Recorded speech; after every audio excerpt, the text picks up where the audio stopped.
ಮೈಸೂರಿನ ಸುತ್ತೂರು ಮಠ ಈ ಸಮಾಜಕ್ಕೆ ಅಪಾರ ಕಾಣಿಕೆ ನೀಡಿದೆ. ಅದರಲ್ಲೂ ಮುಖ್ಯವಾಗಿ ಶ್ರೀ ಶಿವರಾತ್ರಿ ರಾಜೇಂದ್ರ ಸ್ವಾಮಿಗಳ ಹೆಸರು ದೊಡ್ಡದು. ಆದರೆ ಸ್ನೇಹಿತರೆ, ನೀವು ಇಲ್ಲಿ ಗಮನಿಸಬೇಕಾದ ಅಂಶ ಏನಂದರೆ, ಇವರ ಹೆಸರಿಗೆ ಮಸಿ ಬೆಳೆಯ ಹೊರಟಿದೆ ರೇವಣ್ಣ ಸಿದ್ದಯ್ಯ ಅವರ ನೇತೃತ್ವದ ಈ ಗೃಹ ನಿರ್ಮಾಣ ಸಹಕಾರಿ ಸಂಘ. ಅದು ತನ್ನ ಸದಸ್ಯರಿಗೆ ಗೊತ್ತಿಲ್ಲದೆ ಭಾರೀ ದೊಡ್ಡ ಭೂ ಹಗರಣ ಮಾಡ ಹೊರಟಿದೆ. ಅದು ಹೇಗೆ ಅನ್ನೋದನ್ನು ದಾಖಲೆ ಸಮೇತ ವಿವರಿಸ್ತೀನಿ, ಬನ್ನಿ. ಹೆಸರಿಗೆ ಮಾತ್ರ ಸಂಘನ ಅದು. ಮುಖ್ಯವಾಗಿ ಇದು JSS ಒಂದು ಸೆಮಿ ಗೌರ್ಮೆಂಟ್ ಇದ್ದಂಗೆ ನಮ್ಮ ಮೈಸೂರಿನ ಪ್ರಾಂತ್ಯದಲ್ಲಿ. ಅವ್ರಿಗೆ ಕಳಂಕ ತರಬಾರ್ದು.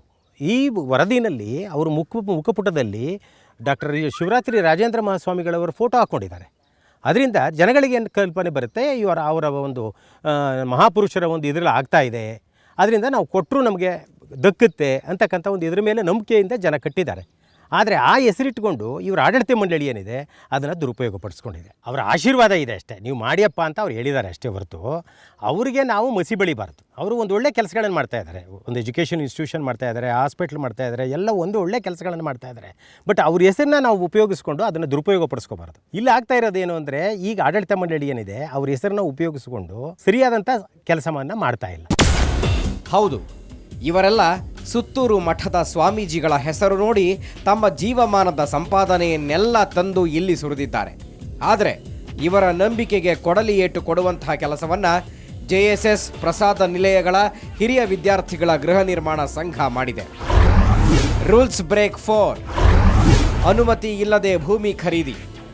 ಯಾವುದೇ ಗೃಹ ನಿರ್ಮಾಣ ಸಹಕಾರ ಸಂಘ ಕೃಷಿ ಭೂಮಿ ಖರೀದಿಸಬೇಕಾದರೆ ಸರ್ಕಾರದ ನಿಯಮಗಳನ್ನು ಪಾಲಿಸಬೇಕು. ಅಗ್ರಿಕಲ್ಚರ್ ನೀವು ಲ್ಯಾಂಡನ್ನು ಪರ್ಚೇಸ್ ಮಾಡ್ತೀರ ಅಂದರೆ ಫಸ್ಟ್ ಬಿ ಇವಾಗ ಇಂಡಿವಿಜುವಲ್ ಯಾರಾದರೂ ಪರ್ಚೇಸ್ ಮಾಡ್ತಾ ಇದ್ದಾರೆ ಅಂದರೆ he must be N agriculturist. ವ್ಯವಸಾಯ ಮಾಡೋಂಥ ವ್ಯಕ್ತಿನೇ ಆಗಿರಬೇಕು, ವ್ಯವಸಾಯದ ಜೀವನನೇ ನಡೆಸ್ತಾ ಇರಬೇಕು. ಸೊ ಅವನು ಅಗ್ರಿಕಲ್ಚರ್ ಪ್ರಾಪರ್ಟಿನ ಪರ್ಚೇಸ್ ಮಾಡಿಕೊಂಡು, ಇಫ್ ಇಲ್ಲಿ ಅಗ್ರಿಕಲ್ಚರ್ ಪ್ರಾಪರ್ಟಿನ ನಾನ್ ಅಗ್ರಿಕಲ್ಚರಿಸ್ಟ್ ಪರ್ಚೇಸ್ ಮಾಡ್ತಾ ಇದ್ದಾನೆ ಅಂದರೆ ಅವನ income agriculture rather than agriculture ಬೇರೆ ಸೋರ್ಸಿಂದ 2 ಲಕ್ಷ ಮೀರಿದರೆ ಅವ್ನು ಪರ್ಚೇಸ್ ಮಾಡೋದು ಬರಲ್ಲ. ಈ ಸೊಸೈಟೀಸು ಇಲ್ಲ, ನಾನು ಆವಾಗಲೇ ಹೇಳೋ ಪ್ರಕಾರ ಬೇರೆ ಎಂಡೋಮೆಂಟು, ಟ್ರಸ್ಟು, ಎಜುಕೇಷನಲ್ ಟ್ರಸ್ಟ್ ಇವ್ರು ಪರ್ಚೇಸ್ ಮಾಡಬೇಕು ಅಂತ ಹೇಳಿದರೆ 79B ಪ್ರಕಾರ ಎಕ್ಸಮ್ಷನ್ಸ್ ಇದೆ. ಆ ಎಕ್ಸಮ್ಷನ್ ಯಾವಾಗ ಸಿಗುತ್ತೆ? ಸೊಸೈಟಿಗೆ ಒಂದು ಕೊಟ್ಟಿದ್ದಾರೆ. ಇವಾಗ ಈಚ್ ಆ್ಯಂಡ್ ಎವ್ರಿಥಿಂಗ್ಗೆ ಒಂದು ಪ್ರಾಪರ್ ಲಾ ಫಾಲೋ ಮಾಡಬೇಕಾಗುತ್ತೆ. ಸೊ ಅದ್ರ ಪ್ರಕಾರ 109 ಪ್ರಕಾರ ಸರ್ಕಾರಕ್ಕೆ ಅಪ್ಲಿಕೇಶನ್ ತಮ್ಮ ರೆಪ್ರೆಸೆಂಟೇಷನ್ ಕೊಟ್ಟು ಎಕ್ಸಮ್ಷನ್ ಕೇಳಿ ಆಮೇಲೆ ಲ್ಯಾಂಡನ್ನು ಅಗ್ರಿಕಲ್ಚರ್ ಲ್ಯಾಂಡನ್ನು ಪರ್ಚೇಸ್ ಮಾಡಿ ಕನ್ವರ್ಷನ್ ಮಾಡಿ ಮೂಡ ಅಪ್ರೂವಲ್ ತೊಗೊಂಡು ಮತ್ತು ಡಿಸ್ಟ್ರಿಕ್ಟ್ ಟೌನ್ ಪ್ಲಾನಿಂಗ್ ಅಥಾರಿಟಿ ಕಡೆಯಿಂದ ಪರ್ಮಿಷನ್ ತೊಗೊಂಡು ಲೇಔಟ್ ಫಾರ್ಮೇಷನ್ ಮಾಡಬೇಕಾಗುತ್ತೆ. ಕಾನೂನು ಪ್ರಕಾರ ಈ ಥರ ಮಾಡಬೇಕಾಗುತ್ತೆ. ಬಟ್ ಈ ಕೇಸಲ್ಲಿ ಏನಾಗಿದೆ, directors who are present director, sitting directors individual ಹೆಸರಲ್ಲಿ ಜಮೀನನ್ನು ಖರೀದಿ ಮಾಡ್ತಾರೆ. Agriculture land they are not one is ಕೆಲವೊಂದು ನಮಗೆ ಮೆಂಬರ್ಸು ಕಂಪ್ಲೇಂಟ್ ಮಾಡಿದ್ರು, is one of the director ಏನಿದ್ದಾರೆ ಅವರು ಪ್ರೊಫೆಸರ್ ಇದ್ದಾರೆ, ಮತ್ತೊಬ್ಬರು ಇದ್ದಾರೆ, ಇವರು ಇದ್ದಾರೆ ಅಂತ ಹೇಳಿಬಿಟ್ಟು ಅವರು ತಮ್ಮ ಇಂಡಿವಿಜುವಲ್ ಕೆಪಾಸಿಟಿನಲ್ಲಿ ಲ್ಯಾಂಡನ್ನು ಪರ್ಚೇಸ್ ಮಾಡ್ತಾರೆ. First of all he is not at all a agriculturist. ಅಲ್ಲಿ ಅವ್ರು ಫಾರ್ ಅಸಂಪ್ಷನ್ ಆಲ್ಸೋ ಅವ್ನು ಇಂಡಿವಿಜುವಲ್ ಕೆಪಾಸಿಟಿಲಿ ಪರ್ಚೇಸ್ ಮಾಡ್ಕೊಂಡಿದ್ರು, ಆಮೇಲೆ ಸೊಸೈಟಿ ಕೊಟ್ಟರು. He is not an agriculturist, he cannot purchase a land and he's income source 2 ಲಕ್ಷಕ್ಕಿಂತ ಜಾಸ್ತಿ ಇದ್ದರೆ, ಅದು ಅಗ್ರಿಕಲ್ಚರಿಂದ ಬರೋ ಇನ್ಕಮ್ಮಿಂದ ಬೇರೆ 2 ಲಕ್ಷಕ್ಕಿಂತ ಜಾಸ್ತಿ ಇದ್ದರೆ so he cannot purchase. So ಅವರು ಅಲ್ಲಿ ಲ್ಯಾಂಡ್ ಪರ್ಚೇಸ್ ಮಾಡೋಕ್ಕೋಸ್ಕರನೇ ಅವರಿಗೆ that it self is in violation of law. ಆದರೆ ಈ ಸಂಘ ಹಾಗೆ ಮಾಡಿಲ್ಲ. ವರುಣ, ವರಕೋಡು, ವಾಜಮಂಗಲ ಗ್ರಾಮಗಳಲ್ಲಿ ಭೂಮಿಯನ್ನ ಸರ್ಕಾರದ ಅನುಮತಿ ಇಲ್ಲದೆ 1995ರ ಕರ್ನಾಟಕ ಭೂ ಸುಧಾರಣೆ ಕಾಯ್ದೆಯನ್ನ ಪಾಲಿಸದೆ ಜಮೀನನ್ನ ನೋಂದಾಯಿಸಿಕೊಂಡಿದೆ. ರೂಲ್ಸ್ ಬ್ರೇಕ್ 5, ನಿರ್ದೇಶಕರ ಹೆಸರಿಗೆ ಜಮೀನು. ಕಾನೂನಿನ ಪ್ರಕಾರ ಗೃಹ ನಿರ್ಮಾಣ ಸಹಕಾರಿ ಸಂಘಗಳು ಸರ್ಕಾರದ ಅನುಮತಿ ಪಡೆದು ಭೂಮಿಯನ್ನ ಖರೀದಿಸಿ ಆ ಬಳಿಕ ಅದನ್ನ ಸಂಘದ ಹೆಸರಿಗೆ ನೋಂದಾಯಿಸಬೇಕು. ಆದರೆ JSS ಪ್ರಸಾದ ನಿಲಯಗಳ ಹಿರಿಯ ವಿದ್ಯಾರ್ಥಿಗಳ ಗೃಹ ನಿರ್ಮಾಣ ಸಹಕಾರಿ ಸಂಘ ಹಾಗೆ ಮಾಡಿಲ್ಲ. ಭೂಮಿ ಖರೀದಿಸುವಾಗ ಸರ್ಕಾರದ ಅನುಮತಿ ಪಡೆಯದೆ ಅಕ್ರಮವಾಗಿ ನಿರ್ದೇಶಕರ ಹೆಸರಿಗೆ ನೋಂದಾಯಿಸಿಕೊಂಡಿದೆ.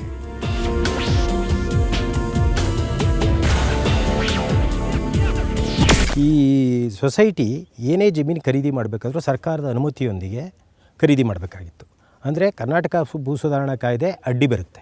ಒಂದು ಯಾವ ಹೆಸರಿಗೆ ರಿಜಿಸ್ಟರ್ ಮಾಡಬೇಕಾದ್ರೂ ಸರ್ಕಾರದಿಂದ ಅನುಮತಿ ಬೇಕು. ಅದಕ್ಕೋಸ್ಕರ ವಿಧಿ 109 ಅಂತ ಮಾಡಿದ್ದಾರೆ. ಅದರಂತೆ ಇವರು ಮಾಡಿಲ್ಲ, ತಮ್ಮ ನಿರ್ದೇಶಕರ ಹೆಸರಿಗೆ ಮಾಡಿಕೊಂಡಿದ್ದಾರೆ. ಸಂಘಕ್ಕೆ ಮಠದ ಹೆಸರಿಟ್ಟರೆ ಕಾನೂನು ಪಾಲಿಸಬೇಕಾಗಿಲ್ಲ ಎನ್ನುವ ಉದ್ದಟತನದಿಂದ ಈ ಸಂಘದ ಆಡಳಿತ ಮಂಡಳಿ ಹೀಗೆ ಮಾಡಿರಬೇಕು ಅನ್ನೋದು ನೊಂದವರ ಆರೋಪ. ವ್ಯಾಜ್ಯ ಭೂಮಿಗೂ ಜೈ. ತಮಾಷೆ ಏನ್ ಗೊತ್ತಾ, ಜೆಎಸ್ಎಸ್ ಪ್ರಸಾದ ನಿಲಯಗಳ ಹಿರಿಯ ವಿದ್ಯಾರ್ಥಿಗಳ ಗೃಹ ನಿರ್ಮಾಣ ಸಂಘದ ಆಡಳಿತ ಮಂಡಳಿ ಲೇಔಟ್ ಮಾಡುವ ಆತುರದಲ್ಲಿ ವ್ಯಾಜ್ಯ 40 ಎಕರೆ ಜಮೀನನ್ನ ಖರೀದಿಸಿದರು. ಇದರಿಂದ ಈಗ ಸಂಘ ಕೋರ್ಟು ಕಚೇರಿ ಅಂತ ಅಲೆದಾಡೋದಕ್ಕೆ ಸದಸ್ಯರ ಲಕ್ಷಾಂತರ ರೂಪಾಯಿಯನ್ನ ಪೋಲು ಮಾಡ್ತಾ ಇದೆ.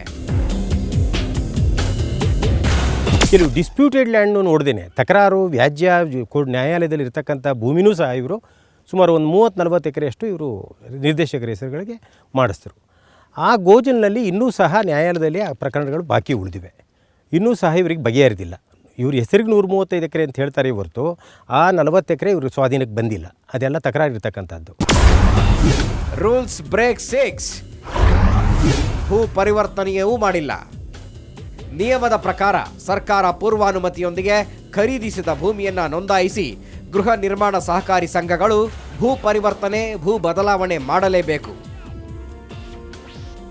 ದುರಂತವೆಂದರೆ ಜೆಎಸ್ಎಸ್ ಪ್ರಸಾದ ನಿಲಯಗಳ ಹಿರಿಯ ವಿದ್ಯಾರ್ಥಿಗಳ ಗೃಹ ನಿರ್ಮಾಣ ಸಹಕಾರಿ ಸಂಘ ಸರ್ಕಾರದ ಅನುಮತಿ ಇಲ್ಲದೆ ಭೂಮಿ ಖರೀದಿಸಿದ್ದು ಅಲ್ಲದೆ ಅದರ ಭೂ ಬದಲಾವಣೆ ಹಾಗೂ ಭೂ ಪರಿವರ್ತನೆಯನ್ನು ಮಾಡಿಲ್ಲ.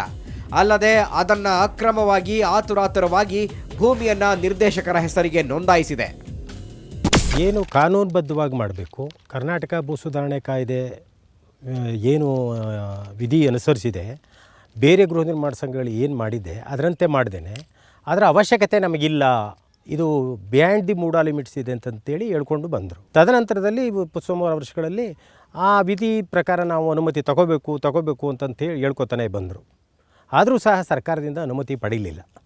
ಪಡೀದೇನೆ ಏನು ಮಾಡಿದ್ರು ಅಂದರೆ ವೈಯಕ್ತಿಕವಾಗಿ ಕೆಲವು ನಿರ್ದೇಶಕರ ಹೆಸರುಗಳಲ್ಲಿ ಇದನ್ನು ರಿಜಿಸ್ಟರ್ ಮಾಡಿಸಿದ್ರು ಜಮೀನನ್ನು ಆತುರವಾಗಿದೆ.